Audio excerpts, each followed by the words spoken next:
Mabasa, mga kapatid, mga kaibigan at aking mga katunggali.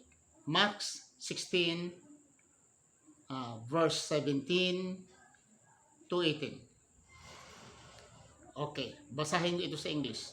And these signs shall follow them that believe in my name. Shall they cast out devils? They shall speak with new tongues. Tanong, is this symbolic? Is this spiritual? Sabi niyo, allegorical o literal? Ulitin ko.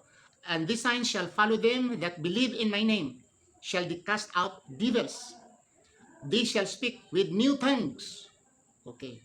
Dito tayo sa 18, verse 18. And they shall take up serpents.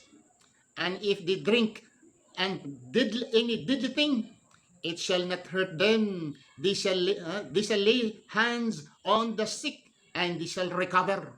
Dito lang tayo. Dito lang itong snake lang. Oo, itong deadly. Iinom lang. And they shall take up serpents. And if they drink any deadly thing, it shall not hurt them. Makalaso, nakainom ka rin ng makalaso, deadly thing, iinom ka, hindi ka mano. Sige daw, subukan natin. Ha? Kasi pag nanimpalataya, mayroon kang pananampalataya ni Jesucristo, tapos nabautismohan ikaw, ito ang makikita sa'yo. Isa doon sa mga tanda, ay hahawa ka sa serpente, pandong mo yung kamay mo sa may sakit, ayos. Iinom ka na may lason, iinom ka if you drink. Ito naman mga palusot ng iba, sabihin naman nila, kung makainom ka. Ganoon naman ang palusot nila. Pero kung sadyain mo, wala naman sinabi dyan nga kung makainom ka. Siguro dyan sa inyong mga interpretasyon. Pero sa English, very clear sa English, okay? And they shall take up serpents, and if they drink, kung iinom, any deadly thing, it shall not hurt them. Kung iinom. Hindi naman sinasabi nga, kung maaksidente.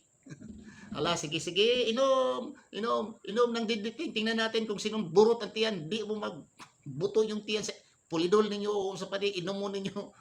Aksido or Lysol, inumin niya. Sige, totoo ito. Palusot naman kayo ha. Sabihin naman niya, hindi naman niya literal Simbolik yan Yan naman palusot niyo. Basta hindi niyo kaya Sabihin na lang na hindi namin kaya.